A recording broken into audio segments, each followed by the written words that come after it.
Tonight's guest is Jaime Smith. Jaime, welcome to the show. Thanks for having me, Vic. Well, thanks so much for coming on. We appreciate your time. Jaime, please give us a brief bio on yourself. I was born and raised in Upper Michigan, and if anyone knows of the area, it's woods and more woods. Grew up in the country next to the woods, spent a lot of time in the woods, would go hunting with my brother every now and then, go for walks in the woods. One time even walked up on a bear that was at a blueberry patch eating blueberries. Luckily, I had my little dog with me, and it chased the black bear away. So yeah, I grew up my whole life in Upper Michigan, married with 3 kids. Been married for 30 years. And with my current job, I've been doing this for 20 years, driving around Upper Michigan and Wisconsin, servicing casinos. Sure sounds to me like you had a great upbringing, and obviously you've carved out a really good life for yourself, so what more could you want? That's great. Right. There's not a lot in Upper Michigan, just a bunch of small towns. So you do what you can here, and a lot of that involves activities out in the woods. Nothing wrong with that. Like I've said before, a bad day in the woods will beat a good day in the office anytime, so I like that. You mentioned that bear that you walked up on with your dog. How close did you get to it before it ran off? I was about 10 feet away from it. Oh. It didn't really see me. It was too busy eating blueberries. But as soon as my little beagle mixed dog seen it, it started barking and chased it away. Well, thank goodness it didn't get frightened and turn on you. That wouldn't have been good. Black bears don't get too big, but you always got to be careful around bears. That you do, and they don't get all that big, but they definitely get big enough to cause some serious problems. Jaime, your encounter happened close to Christmas in 2007. On Christmas Eve of that year, what were your thoughts on the existence of Dogman? Did you even know about them? Around that time, I still had no clue what a Dogman was. Never heard of them before.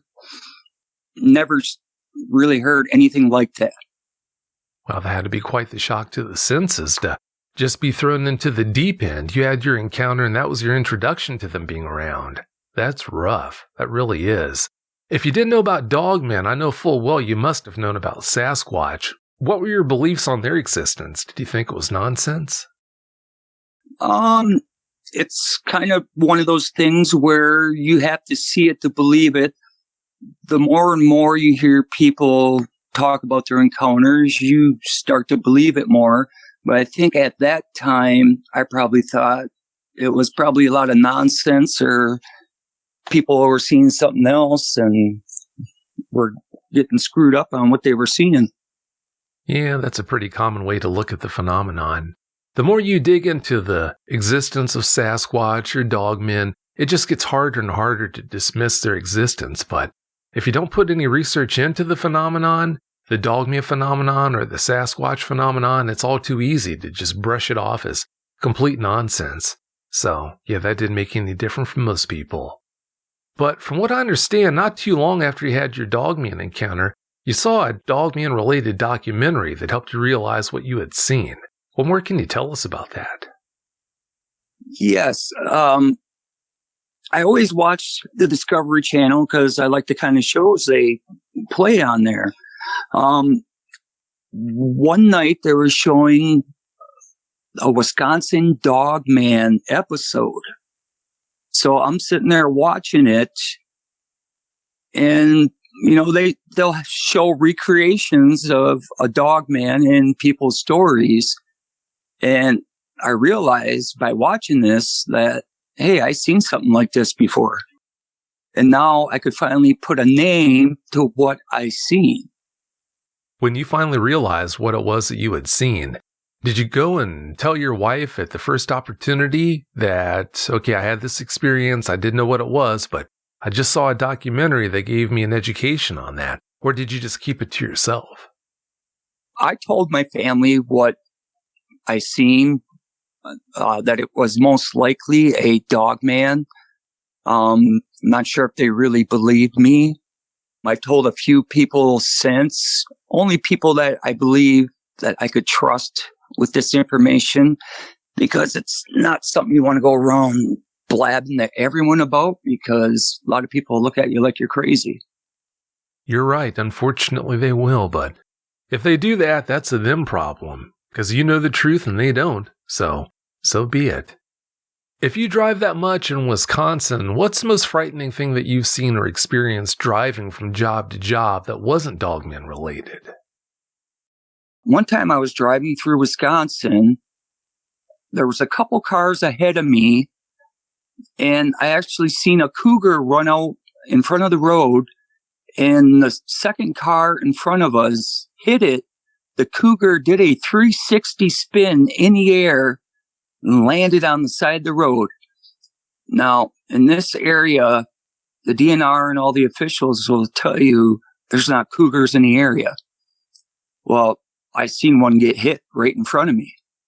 It's funny you mention that, because mountain lions are in so many places across the country where the authorities are going to poo-poo their existence, but people see them all the time in these areas, so they're definitely there.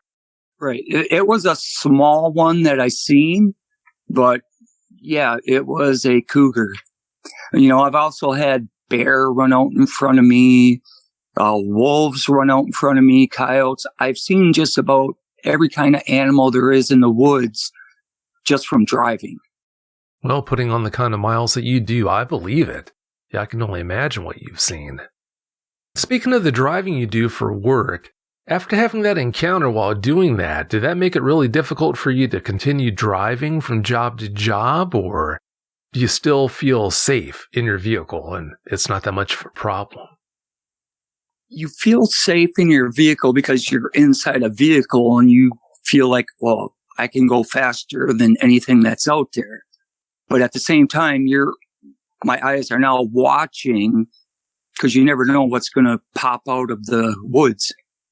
Yeah, it's always a good idea to keep a watch out anyway, because, yeah, like you said, you never know if deer are going to run across the road or maybe something else, a mountain lion.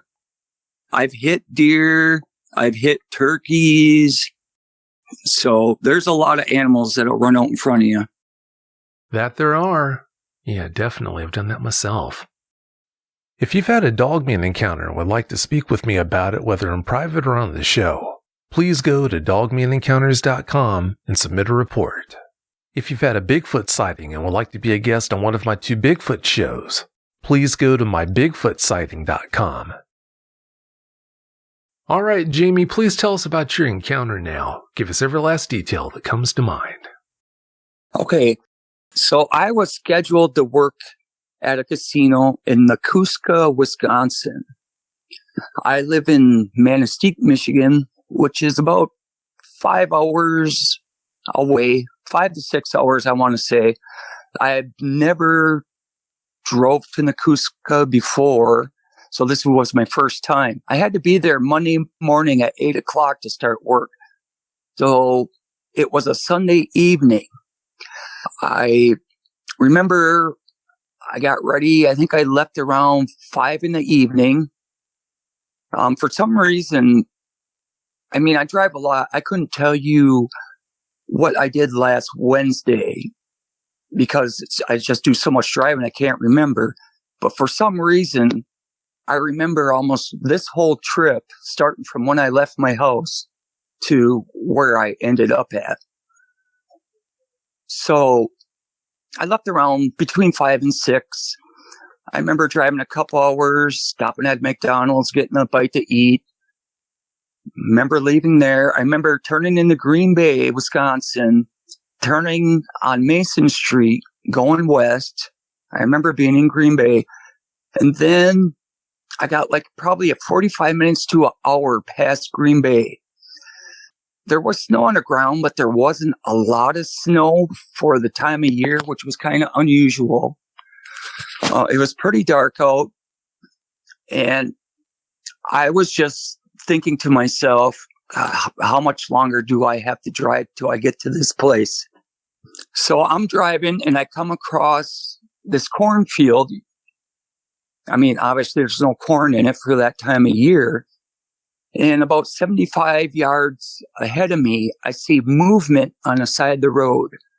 I wasn't close enough to be able to tell what it was, but I could tell there was something up there moving around.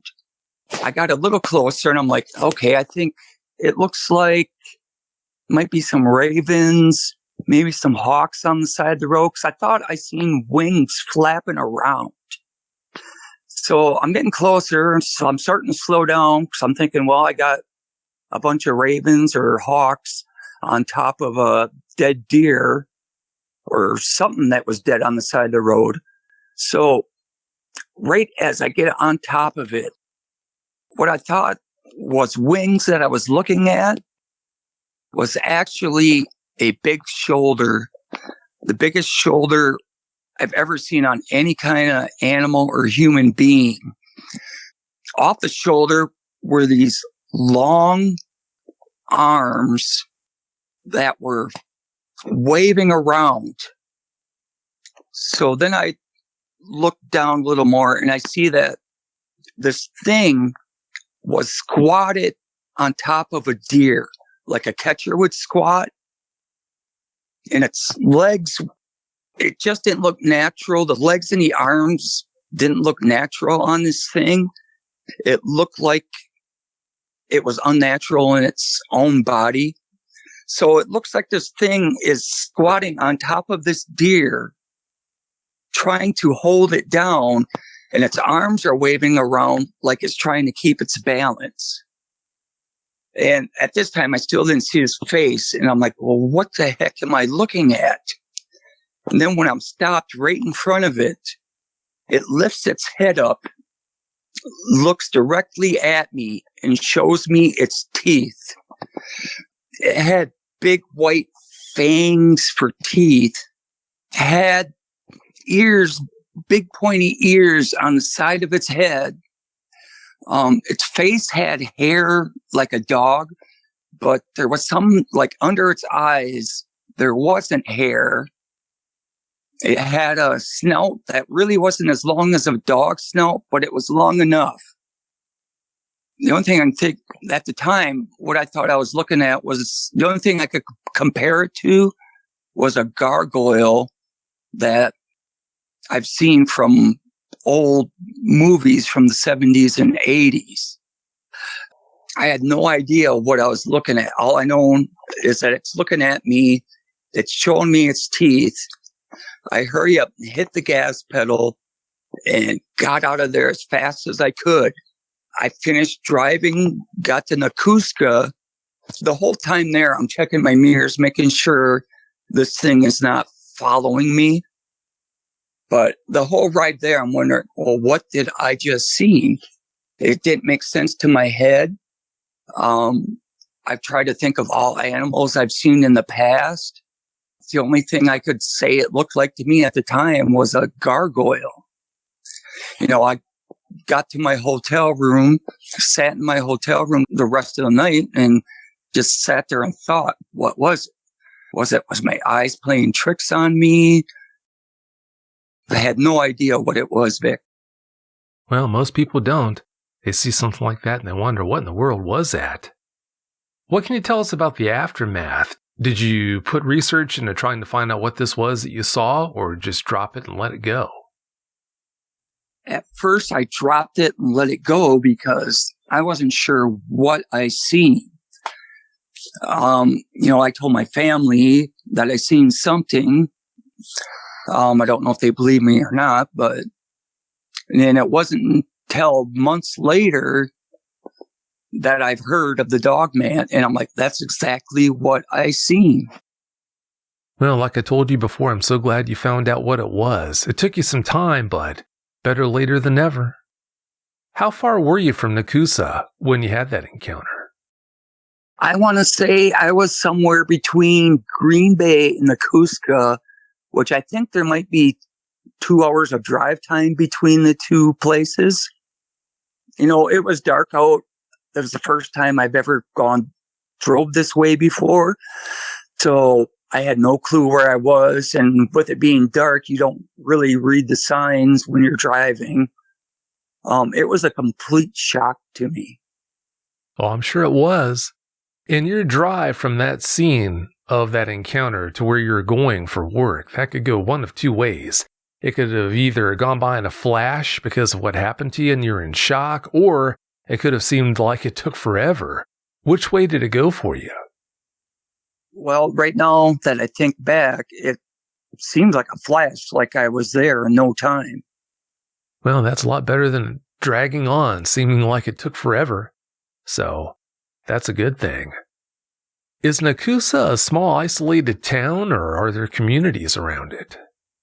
It's a small town with an Indian reservation on it. Not very big. So it is pretty isolated then. Yeah, that doesn't help. When you went driving by it, how fast did you say you were going? Well, the speed limit was 55 on the highway. This was Highway 54, if anyone was wondering. But I almost came to a stop because I wasn't sure what was on the side of the road. Wow, I must have been wondering, what in the heck is this guy doing?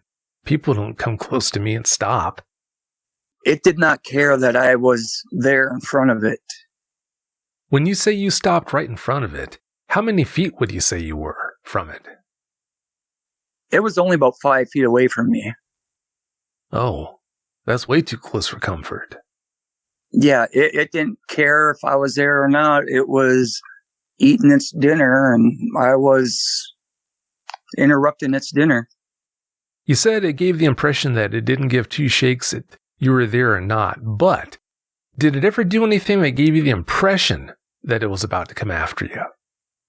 I didn't stay there long enough to find out. As soon as it lifted its head up and showed me its teeth, that was more than enough message that it didn't want me there. Yeah, they're masters at getting a point across. It sure sounds like it did also that night. Considering how you described what you saw, Jamie, as you were approaching that Dogman, it sounded to me like the deer just might have still been fighting for its life. Do you think that it was still alive at that point or already dead? I think it was alive. Probably by the time I got up on it, it was dead. The Dogman was slashing around on top of it, so he must have just brought that down right before I got up on him.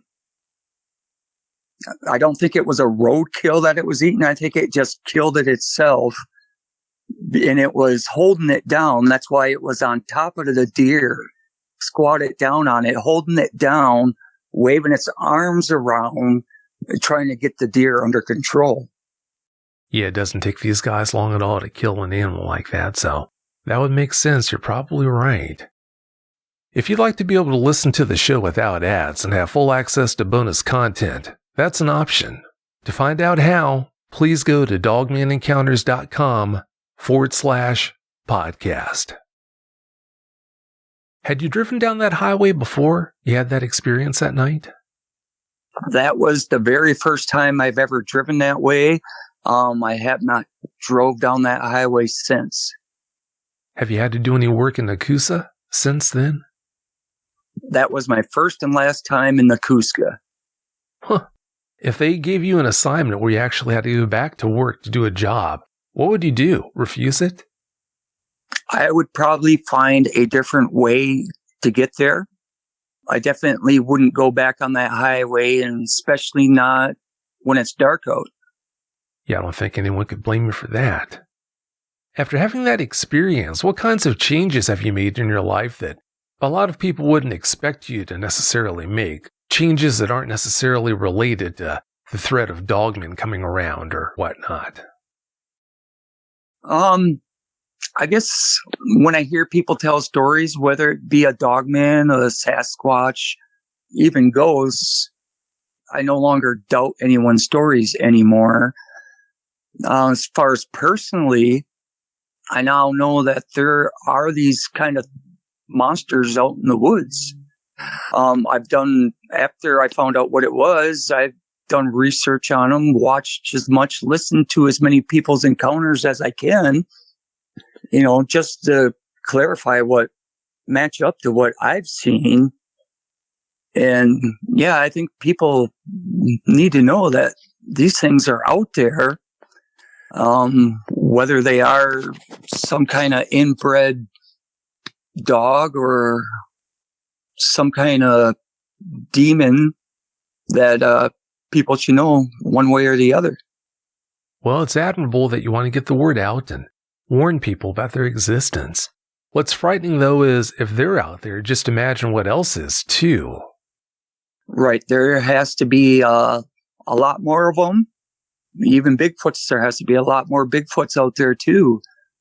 Yeah, you just want to keep having people come forward. That way we can somehow get some evidence and prove that these things are alive. Well, proving their existence, that's definitely quite the uphill battle. But you never know, maybe one day that's going to happen. I'll be awfully surprised if it ever does, but I guess anything's possible. Well, it's about time for us to get out of here, Jamie, but before we do you have any closing comments you'd like to share? Well, I hope more people come forward with their sightings. Governments need to know that, if they already don't know, these things are out there. It took me a long time to actually come out and tell a lot of people what I seen. And what actually helped me come out and tell my story is hearing other people's stories. So your story, if you've seen it, does help a lot of people out a lot. Yes, it does, because as you know, when you have an encounter with a Dogman or a Sasquatch, it's just not easy to come out and start telling people about it. For the obvious reasons, it's not. But having said that, thanks so much for coming on and sharing the details of your experience with us, Jamie. I really appreciate it. Thanks for having me, Vic. Oh, you're welcome. Thanks again so much, and have a great night.